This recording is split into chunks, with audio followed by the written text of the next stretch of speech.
Ng'omuyizi eyali omulungi eyali ayagala banne ngali active era mu music MDD bwato we bamukolanga so bwabeera bwato tetukyewuunya.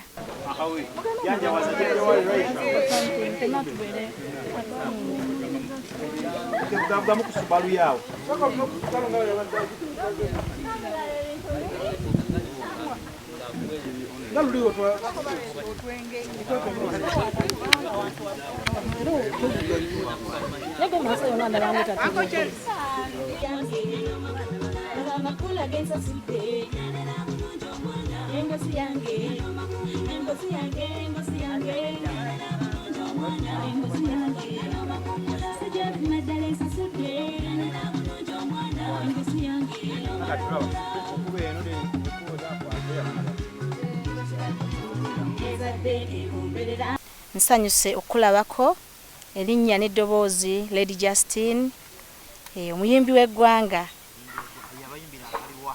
yabayimbira entalumbwa n'abayimbira Dokita wange ate kati abakubidde engozi yange esebo ntambulira mu mukwano okusire ensangi zino ze zirimu ekifuna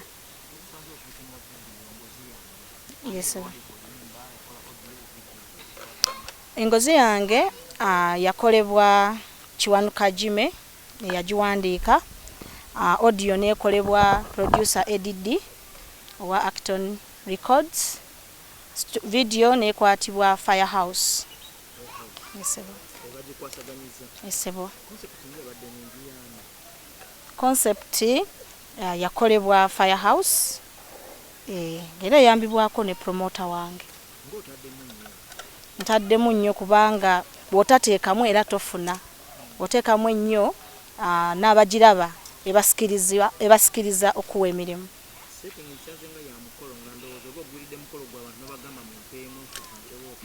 Nedda sebo nakyagalako naye nendaba nga kiyinza obutaba kyangu olw'ensonga nayagalako okufuna oba omukolo gw'omuntu nga tanaba abako tebanatuuka naye nesanga nga tekisoboka kubanga bakuddisamu emirundi mingi teri ayinza kugumiikiriza abakoobe bali ku geeti ate gwocha shootinga video nesanga nga nina okugutegeka ng'omukolo esebo ekyamazima wembala abalamu miliyoni 8 zigudde wali nkola video anti naawe ndaba olabye buli abaddemu bwafaanana. Ekyamazima nze ndi musomesa mutendeke obusomesa bwonsasula omusaala emikolo gindeetera naye n'emikwano okutwaliza wamu neebaza mikwano gyange mingi video eno okusingira ddala ekoleddwa emikwano ne Dokita wange ebisinza okunsanyula ku video eno yentimba gye mbadde sirabangako ekyamazima mbadde manyiridde tenti ziri ez'obusolya nabadde nkyalabanga batimba nenesikana munengamba bino bigenda kufaanana bitya nga sibitegedde naye gye bigweredde nga yes kirungi. Ebisinza okunsomooza ebadde embeera ya budde budde bwasoose ne bucyankalanamu ku makya ffenna ne tunakuwala naye weziweredde essaawa 5 ate bubadde butandise okutereera.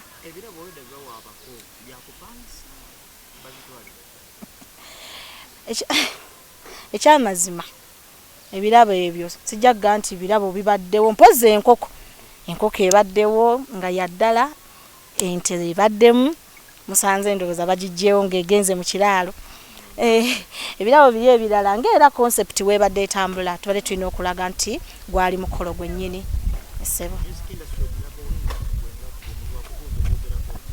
nze music industry sinagifunamu nnyo obuzibu oba lwakuba sinaba kugamba nti ndi mu bandi eno nti ndi mu group eno nkyali nga Lady Justine so nkyali na chance nti emikolo njefunira abanjagala bantuukirira ne bayita mu management oba manager nga bwe bamumanyi bwe batyo naye abasinga benakakolerako emirundi egisinga mikwano gyange.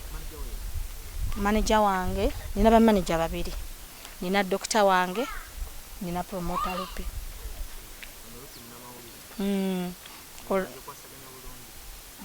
wadde tannampisa bubi.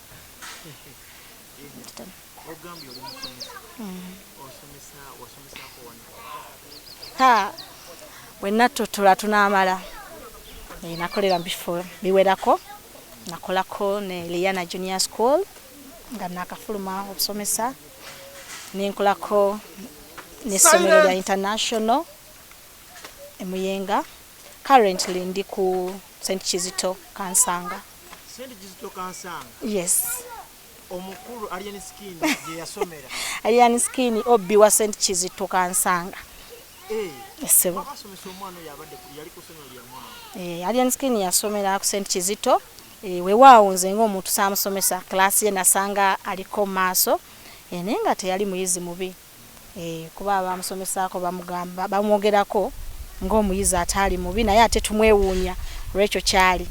Yes, tewali yali akimusuubiramu. Okuwulira nti omuyimbi buli omu gwayogerako mu Kampala mu Uganda yonna kituzaamu amaanyi, kituwulira bulungi nti at least ayinza oba teyasobola kusoma mirimu giri emirala egibawa ssente nnyingi naye ate Mukama n'amuyitira eyo ate nayo n'asucceedingirayo. Yamalako ekyomusanvu. Ekyomusanvu yakituula era yakiyita. Ebyo tubireko ojja kugenda mu ofiisi y'omukulu w'essomero naye nga yayita. Yali muntu ki yakyankalanya nga yali waggumi yali akola biki ku ssomero? Ekyamazima kyemmanyi ku baasinga omusomesaako ennyo bwe yatandika okumanyikibwa baamwogerako ng'omuyizi eyali omulungi eyali ayagala banne ng'ali active era mu music MDD bw'ato bwe baamukolanga, so bw'abeera bw'ato tetukyewuunya. Empisa zemmwe muzogerako ki ng'abasomesa abamusomesa? Abantu abamulugunya nti akuba abantu akola biki? Ekyamazima ng'omuntu yenna ng'omuzadde yenna katukiteeke ku sayidi y'abazadde okuza omwana n'abeerako stage gwe gy'osinza omumanyirako naye gy'agenda akula ebintu bikola ki bikyuka.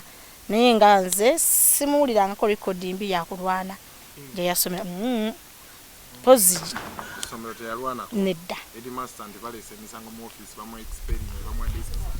Sikiwulirangako nga head teacher akyogerako wabula kimusanyusa. Waliwo lwe yakola bamugiyita mutiyalo yayisaamu drive egaali ng'agenda okola ekibulu ku freedom. Yes.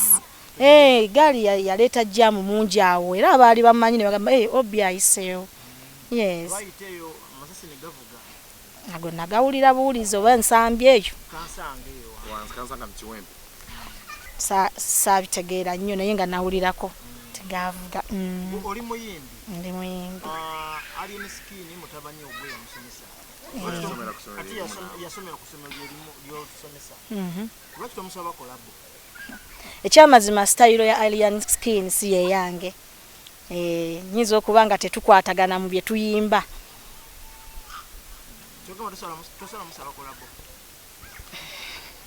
Ati bagamba yali kaakalira.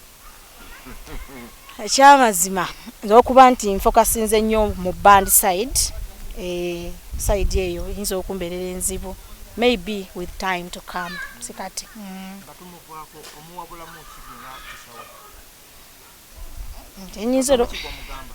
Kyenyinza okumugamba mu byonna nti nga nze mwagaliza era mwagaliza kinene abeere ku top ng'abalala betwegomba. In fact tutandise omwegomba nange nkimanyi one day one time nja kubanga ye.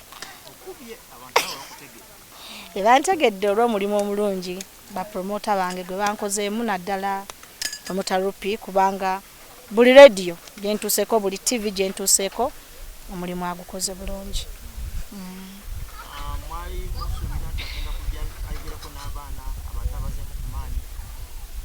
Ekyamazima programu eyo tetwagitegeerako. Oliawo osanga oliawo singa yali azze n'asaba osanga bandimukkiriza naye tetwagitegeerako.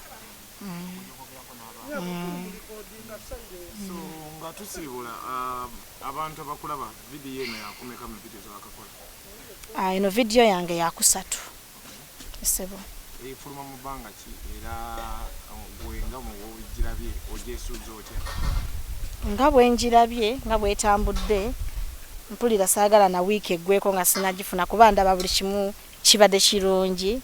Njagala okwerabako nange bwembiibiza amazina njagala okulaba ku mugole wange bwafaananye abako abawaka bonna bwe banyumiddwa omukolo. Yes. Kigambibwa nti mu abayimbi okola audio wa bbeeyi, video ya bbeeyi, sente za promotion zibula ate oluyimba n'olwerabira ewaka ne family yo. Lwaki mukola bwe muti? Ekyamazima kye sijja kwerabira music wa bbeeyi. Music wa bbeeyi ogenda ne wensanga nga mukama akuwadde eza audio oluusi n'otuuka ku video sente ne zigaana video neba nafu ate nga audio ki nungi.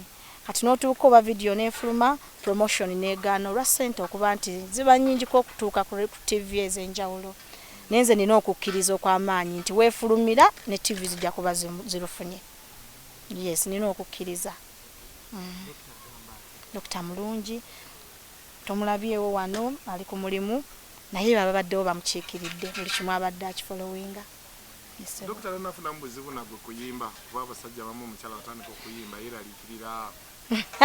Ekyamazima Dr. tannaba kufunamu nkenyera olw'ensonga tisiri muyimbi nti ngenda kiro komawo kiro akimanyi nti bwemba ngenze kuyimba luba lwa mukaaga oba sanda ate emisana kubanga ntera kuyimba ku kwanjula mbaga. Oli mufumbo oli serebu. Abami bamwe batolenga musimu zammwe aba bazirike. Ekyamazima ndi mufumbo era ndi muyimbi naye ate omwami wange ne wakwata mu simu yange sikirina mbuzibu kuba sina kye mukweka. Password yange agimanyi. Sina kye mukweka mikwano gyange gyonna agimanyi amanyi nti ndi muntu wa lwali. Yes, ekyo sisobola kutandika kumukweka simu yange kubanga ndi serebu. Esebo. Bakyala bana bali ekyo bagamba kwe okuma obufumbo. Bakyala bannange kyemba gamba kwekyo ekyessimu. Essimu zammwe zibeeremu ebyomugaso. Lw'okyolaba ekinaakutabula awaka tokiteeka mu ssimu. Ate abakyala basinga ffe tuwakula entalo n'amasimu by the way. Abasajja batono nnyo abakwata amasimu g'abakyala baabwe. Naye abakyala tulina obuzibu twagala nnyo okumanya abadde ayogera naani mujafuna hataataaka za bwereere.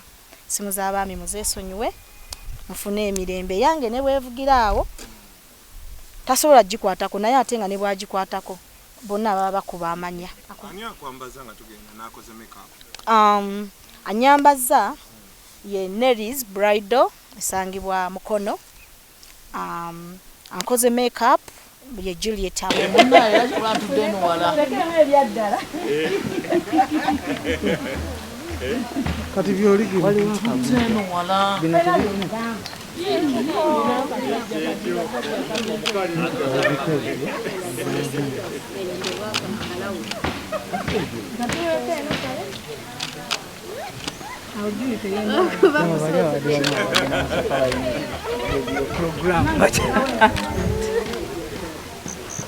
Tupange bino. Okay, simu yange. Alex.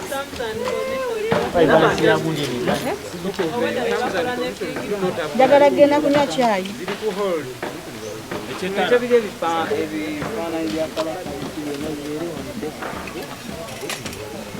Itie kaka bweyo digazie mugazi.